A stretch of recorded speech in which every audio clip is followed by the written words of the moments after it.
My name is Sean Ehni, and I'm a corporate associate in Troutman Sanders' Atlanta office, specializing in securities, M&A, and corporate governance. I want to welcome you to the 6th episode in a series of podcasts that Troutman, Sanders, and Pepper Hamilton are producing on legal issues that have been brought to the forefront by the COVID-19 pandemic. Today we have a terrific panel comprised of both corporate transactional attorneys and commercial litigators from different parts of the country who are going to discuss material adverse effects, or MAE clauses, how they're drafted and negotiated, and whether any effects from COVID-19 could qualify as an MAE and essentially be used as an escape hatch to escape contractual performance of an M&A agreement. We'll first discuss how MAE clauses are drafted and negotiated, how MAEs have been interpreted by courts, the litigation related to them, and then we'll also, as a bonus, dig into some other ways COVID-19 has affected the negotiation and execution of M&A transactions. Today, our panel consists of Matt Adler, a trial and dispute resolution partner in Pepper Hamilton's Philadelphia office, Joanna Cline, also a trial and dispute resolution partner, but in Pepper Hamilton's Wilmington, Delaware office, John Bradley, a Troutman corporate partner in our Orange County office who specializes in securities and M&A, and Coby Beck, a Troutman corporate partner in our Richmond office specializing in M&A and private equity. All right, with that, with all the throat clearing out of the way, we'll get started. First of all, we'll first kick it to our corporate contingent of John and Coby to briefly describe what exactly a material adverse effect is, how it's typically negotiated, and what its significance is in the broader scheme of an M&A transaction. And with that, I'll leave it to it. Thanks, Sean. So a material adverse effect, otherwise known as an MAE clause and often also referred to as a material adverse change clause, is a clause in an acquisition agreement that enables a buyer to terminate a transaction if an MAE occurs during the period between signing the transaction and closing the deal, or if during that period an MAE becomes reasonably expected to occur in the future. So an MAE is typically determined with respect to a seller's business, its financial results, its condition, whether financial or otherwise, and its assets. A material adverse effect on any of these may trigger the clause and allow the buyer to walk away from the deal. An MAE clause customarily includes several carve-outs negotiated by the buyer and the seller. These carve-outs exclude adverse effects resulting from specified causes such as general economic conditions, conditions generally affecting the industries in which the seller operates, things like acts of war and other military actions, and also changes in laws and regulations. These exceptions will usually not apply if their consequences have a disproportionate effect on the seller as compared to other companies in the seller's particular industry. So if the seller suffers a disproportionate effect from any of these otherwise carved out causes, the MAE clause would still be triggered, allowing the buyer to terminate the deal prior to closing. In addition, MAE clauses often carve out adverse effects resulting from actions specifically contemplated by the acquisition agreement itself or the announcement of the deal. MAE clauses serve to allocate between the buyer and the seller the risk of adverse changes that might occur during the period between signing and closing, or that might become expected to occur in the future. Buyers argue for broad MAE coverage, as expected, with limited exceptions, and conversely, sellers negotiate for more narrow coverage with many exceptions, including with respect to particular risks that may have been identified in the due diligence phase of the acquisition transaction, on the theory that a buyer should be responsible for risks known prior to signing the deal, since presumably those risks have been factored into the purchase price. These particular carve-outs are transaction-specific or party-specific carve-outs and are often unique to each deal, unlike the general industry, business, economic, and market-type carve-outs typical of most MAE clauses. Thanks, John. This is Coby.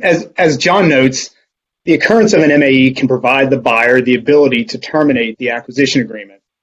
The definition of an MAE that is agreed upon by the parties in an acquisition agreement, however, is commonly used in 4 different ways. First, it is used as a qualifier to certain reps and warranties. Second, it is used in a standalone representation to the effect that since a certain date prior to execution of the acquisition agreement, there has not occurred an MAE. Third, it is used to define the standard of accuracy, usually in public company deals, for the bring down of the representations and warranties at closing. The absence of an MAE, since execution of the agreement is often a condition precedent to the buyer's obligation to close. The same definition of MAE is typically used for all purposes, and as a result of these critical roles it plays in an acquisition agreement, it garners considerable attention. Awesome. Thanks, guys. I think that's a very helpful introduction. That introduction in mind, we'll bring in Matt and Joanna to tell us how courts have interpreted MAE clauses, and for the sake of brevity, we'll keep the focus on Delaware here, since Delaware has the most robust body of corporate case law, and it's just a helpful guidepost for how other jurisdictions may treat MAE clauses. Joanna, you want to get us started? Yeah, thanks, Sean. So as John and Coby have explained, MAE clauses are negotiated by the parties and are tailored to the risk allocation in any particular deal. So the court's interpretation of the clauses necessarily will start with the precise language of the clause at issue, right? So the first question a litigator is going to ask is, well, what did the contract say? But even so, there are some generalizations we can make with respect to how the Court of Chancery, at least, has addressed disputes regarding these clauses. The short story is that the Court of Chancery has only once determined that an MAE has occurred, such that a buyer could walk away from a transaction. That ruling came in the fall of 2018 in the widely publicized Acorn case. The court found that within months of signing, quote, Acorn's business performance fell off a cliff. And that gives you an idea of what we're talking about here.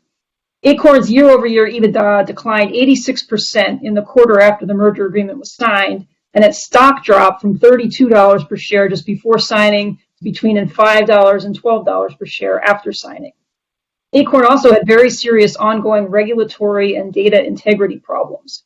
Based on all of those facts, the court held that this was not a situation of buyer's remorse or a result of a problem that hit an entire industry proportionally, but instead was a rare instance in which an MAE had occurred specific to the target, such that Fresenius, the buyer, could terminate the merger agreement. That decision was upheld by the Delaware Supreme Court a couple of months later.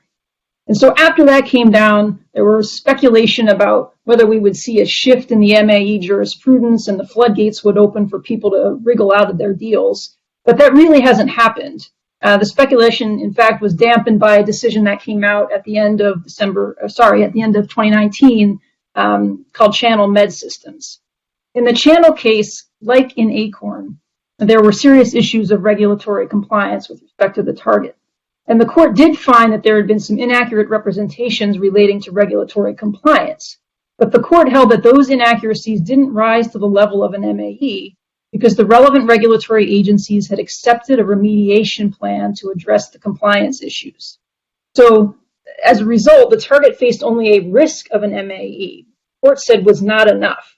There needs to be quantitative and qualitative evidence of durationally significant, is the catchphrase, durationally significant loss, as there was in Acorn. So the bottom line is that the landscape didn't really change after Acorn. That's very helpful. Sounds like Acorn was just more of an outlier than anything else. Okay, well, now that we have the lay of the land, Coby, has the COVID-19 pandemic impacted how MAE clauses are being negotiated? Just specifically, are buyers and sellers seeking to carve out COVID-19 related impacts from the definition, or is it just more business as usual? Yeah, we've definitely seen a change. As you know, MAE clauses typically are one of the most scrutinized provisions in an acquisition agreement. And while the lead-in to the definition of an MAE is fairly straightforward, significant attention is focused on the carve-outs that a seller requests. In this new COVID era, we are seeing sellers negotiate for inclusion of language in the carve-outs, specifically referencing pandemics, epidemics, coronavirus, and COVID-19. This additional language is typically found in the MAE carve-outs related to natural disasters or acts of God. We reviewed acquisition agreements filed in the last 60 days and found that in early March, roughly 2/3 of the agreements included carve-outs with more generic language, such as acts of God, calamities, and natural disasters, while the other 1/3 specifically referenced epidemics, plagues, pandemics, and or health crises. By mid-March, there was a clearly discernible change whereby nearly all agreements specifically referenced pandemics, epidemics, or similar language. As March wore on and throughout April, most carve-outs are specifically referring to COVID-19 or the novel coronavirus. As John previously mentioned, the MAE carve-outs commonly fall within two categories: transaction or party-specific carve-outs, and carve-outs that more broadly impact industries, businesses, economies, and markets. As mentioned earlier, this latter category is commonly subject to a carve-out to the carve-out, such that if there is a disproportionate effect or materially disproportionate effect on the seller or its business or industry, as compared to other participants in the seller's industry, geography, or business, then the pandemic would constitute an exception to the MAE. If there is no disproportionate effect, then the pandemic would be an exception to the MAE. As the pandemic is, by definition, a global condition, we're seeing buyers successfully require that the pandemic carve-out be subject to the disproportionate qualifier. Nearly all agreements we reviewed that included a COVID carve-out also made the carve-out subject to the disproportionate language. One such agreement is the February 20th agreement between L Brands and Sycamore Partners, in which Sycamore agreed to purchase the Victoria's Secret business from L Brands for $525 million. While this agreement was entered into at the early stages of the COVID crisis in the United States, the agreement includes a definition of MAE that includes a carve-out for the existence, occurrence, or continuation of any pandemics. This carve-out is subject to an exception whereby a pandemic constitutes an MAE only if the pandemic materially and disproportionately adversely affects the Victoria's Secret business. Perhaps knowing that the disproportionate language is unlikely to help Sycamore argue that an MAE has occurred, Sycamore cited a breach of interim operating covenants when notifying L Brands of its termination of the agreement. In its action for declaratory judgment filed in Delaware, Sycamore tellingly makes numerous arguments supporting its basis for terminating the agreement and does not solely rely on the occurrence of an MAE. Sycamore also alleges breaches of the interim operating covenants and breaches of reps and warranties that make the bring down of such reps and warranties at closing impossible. Unfortunately, as a result of L Brands and Sycamore Partners having recently settled their dispute, we will not gain the further insight we would have obtained had the dispute been fully litigated. Interesting. Now that we've sort of touched on litigation, I guess why don't we ask the litigators? Have we seen an uptick in litigation seeking to terminate acquisition agreements on the basis of an MAE? And if so, how do you think those claims will be received by the courts? So this is Matt Adler, and the short answer is yes, we have absolutely seen an uptake in MAE filings. We've been looking at it as our corporate friends have from our particular perspective of the world, and as of April 25th, which is the most recent statistics I've seen, there were 8 MAE clause cases filed just in the month of April. And if we're talking about curves these days, the cases seem to have been filed at an increasing rate because 6 of those 8 were filed in the week just between April 19th and April 25th. And given the prominence of Delaware on today's podcast, I would say that prominence is justified because 6 of those April cases were filed in the state of Delaware. For that matter, I'd want to put that in perspective as well, because we've seen an uptick in contract litigation generally growing out of the COVID-19 crisis. We've seen a sharp increase, as you'd expect, of cases filed by parties who either want to get out of their contracts because of traditional contract offenses like force majeure or impossibility of performance, or parties seeking to hold their contract opponents to their deals notwithstanding those events. And MAE cases, I would submit, are in some cases just a subset of those kinds of cases, because an MAE clause is, as we've been talking about, a contract term that excuses performance in certain conditions. If the past is prologue, which is the second part of your question, and the past is supposed to be prologue when we talk about the evolution of the common law, then we don't think that MAE claims are going to be particularly well received by the courts. As Joanna noted, acorn is a unicorn. And so there's not a whole lot of precedent, especially from Delaware, which is so influential here, that would favor creating a gigantic new carve-out. Judges will, we think, be cautious against a floodgates approach. But that said, I don't want to be certain in that conclusion, and it's not just because I'm a lawyer who qualifies every answer. I think there are a few wild cards here. The first is that contract law is state by state.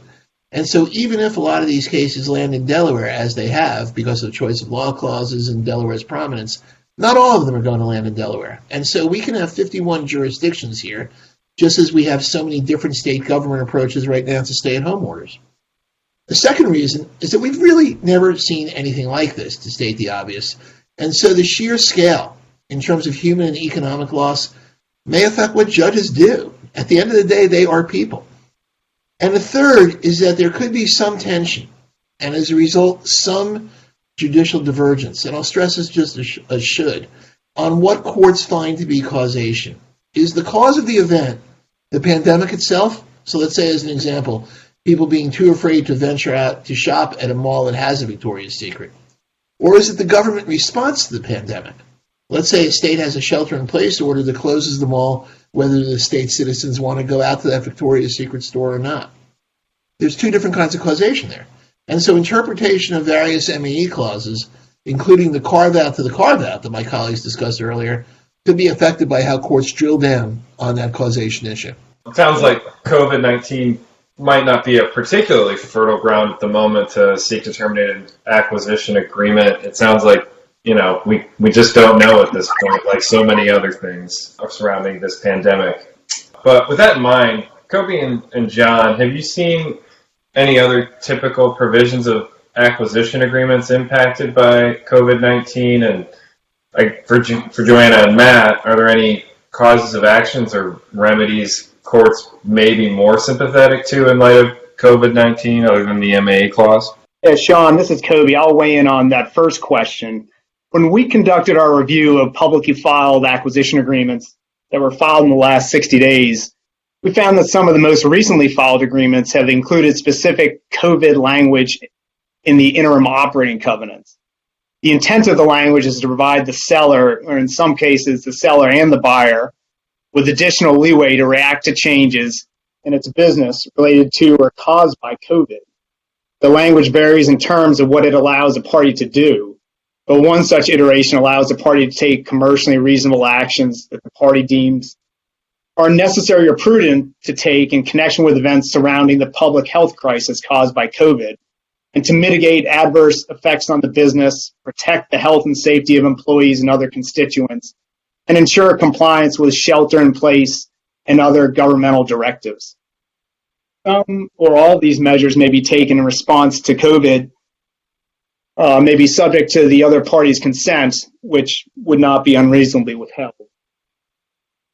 And this is John, and I'll just add that now that COVID's a known risk, which is presumably accounted for in the parties' purchase price negotiations, it seems to us that buyers and sellers are largely treating COVID like other known risks, which is to say that the associated risks are for the most part allocated to the buyer, but still, of course, subject to the disproportionate effects clause we discussed earlier.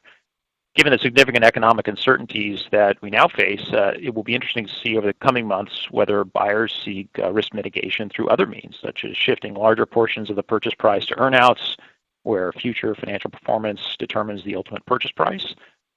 We also may see changes in representations and warranties and indemnification provisions to account for COVID-specific liabilities and risk allocations, for example, in the employment and health and safety context. And this is Joanna. I can chime in along with Matt from the litigation perspective. We think it's going to be a tough row to hoe to come up with a convincing exit strategy unless the contract contains specific language a buyer can use as a hook. Delaware tends to enforce contracts as written, and people have been using pandemic carve-outs since the SARS epidemic, so I think the Court of Chancery is likely to hold parties to their bargains as drafted. As Coby mentioned in the context of the Victoria's Secret case, one potential strategy that we're seeing is the argument that COVID has caused a failure to operate a business in ordinary course consistent with past practices. But the success of such a theory, of course, will depend in part on how one defines past practices. Buyers will want to define it specifically in terms of, for example, in the retail context, keeping stores open and selling product. But sellers presumably have a decent argument that past practices has a broader meaning, allowing management the ability to use its business judgment to drive or cut back operations for the benefit of the company, depending on the circumstances the business is facing, as has always been its practice. This is Matt, and picking up on that, I think another open question is going to be that you may see in ordinary course litigation a core dispute about the fundamental reasons for that kind of protection in the first place. Buyers put in ordinary course language so that the seller can't, in the time between the execution of an agreement and the closing on it, run the business into the ground, cut off all investment in it. I'm in a case in New York court right now about exactly that kind of dispute. And in that instance, the buyer's contention is that there was no reason for the seller's cut off of investment other than pure financial avarice for the seller to have acted that way. But the cases that we're talking about here today could have a different set of facts and maybe a different outcome. That, as Joanna mentioned, the seller acted not for reasons of waste or selfishness, but for reasons of conservation. And not to hurt the buyer, but actually to ultimately help the buyer by conserving the business. So those cases may remain to be litigated and determined by our courts. Thanks, Matt. Sounds like the landscape is pretty well defined, but we're headed quickly into uncharted territory. I think that's enough for everyone to digest for now, but we'll be sure to update you all if there are any further developments in this area. Thanks to Matt, Joanna, John, and Coby for all the insight today. And if you have any further questions, please feel free to contact any one of us individually or visit our COVID-19 Resource Center at www.covid19.pepperlaw.com. Thanks, everyone. Stay safe out there. These recorded materials are designed for educational purposes only. This podcast is not legal advice and does not create an attorney-client relationship. The views and opinions expressed in this podcast are solely those of the individual participants. Troutman Sanders does not make any representations or warranties, express or implied, regarding the contents of this podcast. Information on previous case results does not guarantee a similar future result. Users of this podcast may save and use the podcast only for personal and other non-commercial educational purposes. No other use, including without limitation, reproduction, retransmission, or editing of this podcast may be made without the prior written permission of Troutman Sanders.